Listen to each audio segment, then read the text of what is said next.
let's talk a little bit about confidence. You've got to be confident out there. You're not going to get to where you want to be unless you have confidence within yourself and just confidence overall.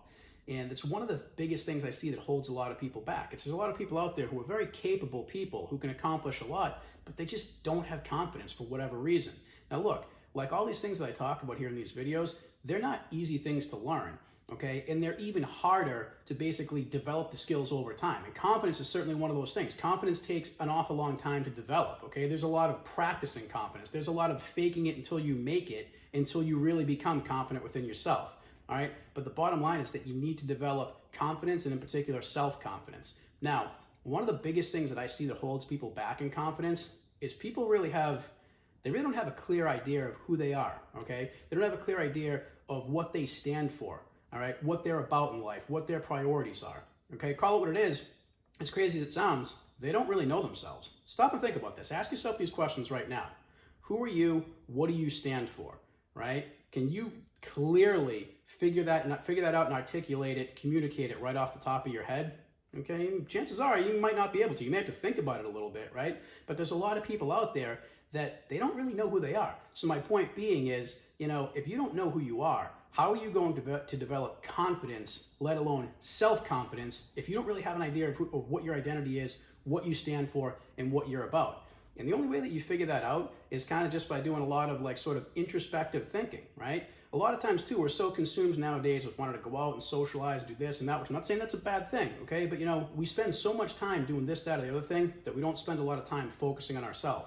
And the only way you really figure out who you are is if you focus on yourself, when you have a little bit of alone time, okay? So just shotgunning a couple of ideas. If you need to really sit there and try to figure those things out for yourself, try doing a couple of these things right here. When you're in the car, instead of putting the radio on in the car, shut the radio off. Use that driving time going from point A to point B to think about things, right? Think about life experiences. Think about what makes you tick. Think about what makes you happy. Think about things that are important to you, platforms and values that you identify with and that you believe in, okay? Think about those types of things. When you come home from work, don't just sit there and throw the TV on and just watch TV and watch movies all night long. Do something creative. Do something positive, right? Think about yourself. Find something that's going to help you figure out who you are. Take that time and use it wisely. All right, the next point that I want to make is that you have to stop giving a shit what everybody thinks about you. You have to stop wanting to gain everybody's approval and stop wanting to make sure that everybody likes you. This ties in with the first thing that I talked about, where it's not only about figuring out who you are, it's about being who you are. That's exactly what confidence is. More to the point, confidence is being who you are despite what other people think about you. Look, one of the best pieces of advice I can give you is be yourself, be who you are, and let people take you at face value. And if they don't like you, so be it, okay? No one's gonna get along with everybody. I mean, case in point, I got plenty of people who don't like me. And honestly, I don't give a shit because for the most part, it's a mutual feeling, okay? No, I don't want any bad will or, ill will or anything like that with anybody, but hey, so goes life. You're not gonna get along with everybody. Don't dwell over it and don't stress over it. The thing is, we are so conditioned to want to gain everybody's approval and want to please everybody and want to make everybody like us that a lot of times we sacrifice a lot of our own personality at the expense of that. Okay, a lot of times we don't assert ourselves and stand up for ourselves and say things that we should say at the expense of that because we don't want to ruffle feathers. Now, don't get me wrong. I'm not talking about being a jerk or being mean-spirited and just starting trouble with people. That's something totally different. And there very much is a situation, or I should say that there are situations where, yes, you pick and choose your battles and you let certain things go because not every battle in life needs to be fought.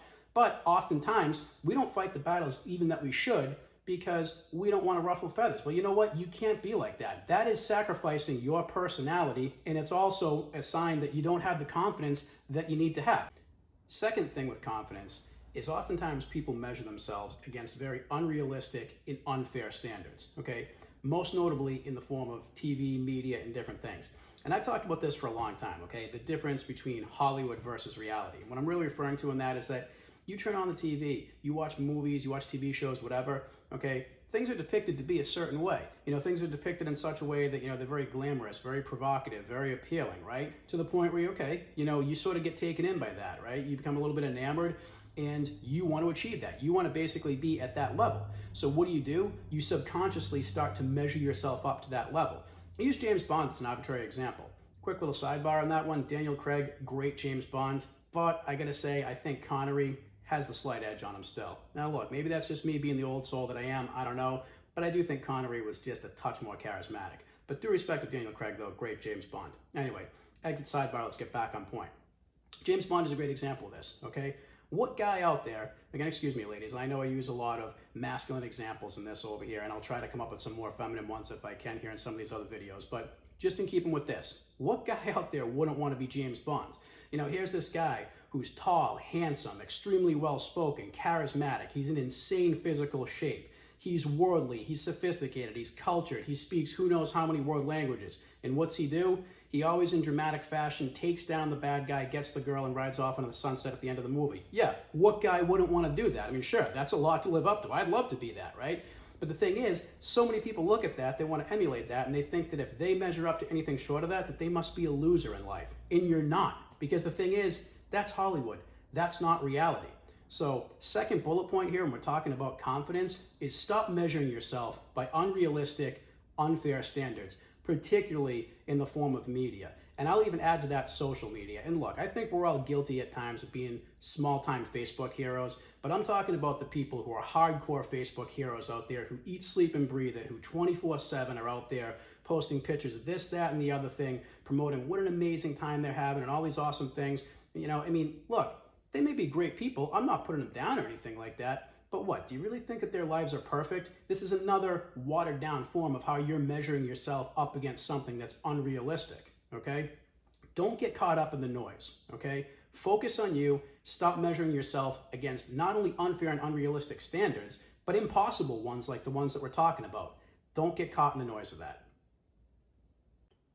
All right, the next three things that I'm going to talk about are things that you can do right here, right now, that are within your immediate control and are going to have a huge impact on how you feel about yourself and how you start carrying yourself. Okay, now, first of these three things would be to look the part and to act the part, okay? When I talk about look the part, it comes down to how you dress, okay? Now, with that being said, look, I'm not telling you to go out and buy a bunch of like super high-end designer suits, you know, to the point where you got to take out a second mortgage, you know, to line your closet up with a dozen good suits, okay? I'm not saying that. Now, look, you know, if you're working as a hedge fund manager on Wall Street, or you're managing the money of high net worth individuals, then yeah, you know, your wardrobe probably should be of that caliber. Look, you can go out, you can find yourself a couple of pretty decent suits for not too much money, okay? You don't need to have dozens of them in your closet. You know, 4 or 5 will probably do. Get yourself a couple of good shirts and just basic stuff. Understand how to wear them. Know simple things like you don't wear a striped shirt with a striped tie, right? You know how to iron your pants and you get a good crease. Put your tie on straight. Make sure the tip of your tie lines up with your belt. Shine your shoes, right? Carry a comb with you. I don't care what anybody says. That's not vague. That's not arrogant. You know, you want to look good. You want to look sharp all the time, right? You know, keep yourself well-groomed, well-presented. When you start doing that, not only are you going to look great, you're going to start feeling great. And now I said look the part, but act the part.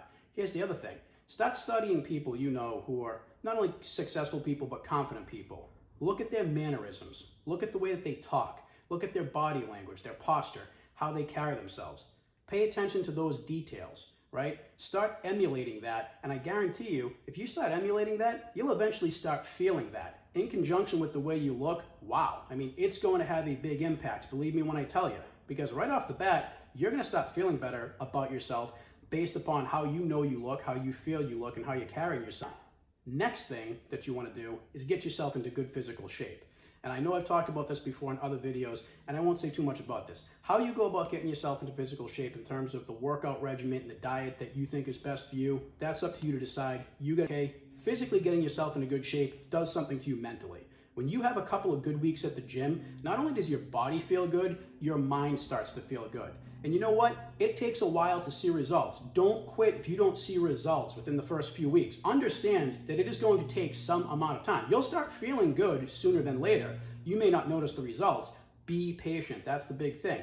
But eventually, once those results kick in conjunction with how you feel about yourself by virtue of working out, okay, and now you start to see the tangible results, you're carrying yourself a little bit better, you're looking really good. Think about this. Think about what that's doing for your confidence. Think about what that's doing for your outward image to support that confidence and boost your confidence even more. Okay, the next thing is putting your mind into a positive frame of reference. And I know that I've sort of touched on this in some of these other videos before, okay? The thing is this. When you put your mind into a negative frame of reference and you fixate, the key word there is fixate on nothing but negative or stressful things, all right? Well, yeah, that's going to precondition your mind to being in a bad place, to being in a negative or stressed out condition. All right, the contrary of that's also true. If you start focusing your mind on positive or on happy things, okay, that's going to put your mind into a more positive frame of reference. Now look, I'm not telling you to basically live with your head in the clouds and not ignore things that need to be addressed, okay, things that are of concern. But what I am saying over here is not to fixate on them. That's the big thing, is you can't fixate on these types of things. All right, make sure that you're investing a considerable amount of your mental energy into thinking about something positive. And I don't care what it is. Maybe it's a song that you find like really upbeat and motivating and just makes you feel good to hear it. Okay, fine. Don't be afraid to, hey, when no one's around, hum the song a little bit, maybe bust out with some of the lyrics, listen to it in the car, whatever. If it's going to make you happy, if it's going to make your mind feel better, do it. Okay, maybe if it's a funny story that you remember or a good time, something you like to reflect back on, okay, reflect on it. All right, put your mind in that positive frame of reference. It's going to do a lot for you. Like I said, with these last few things that I talked about, between looking the part, acting the part, getting yourself in good physical shape, okay, putting your mind in the right frame of reference, those three things right there are going to boost your confidence so dramatically, it's not even funny, okay? Trust me when I tell you that. And these are things that are within your immediate control that you can do. So my only advice to you is to go and do them. See, confidence isn't about being perfect, let alone being perfect all the time.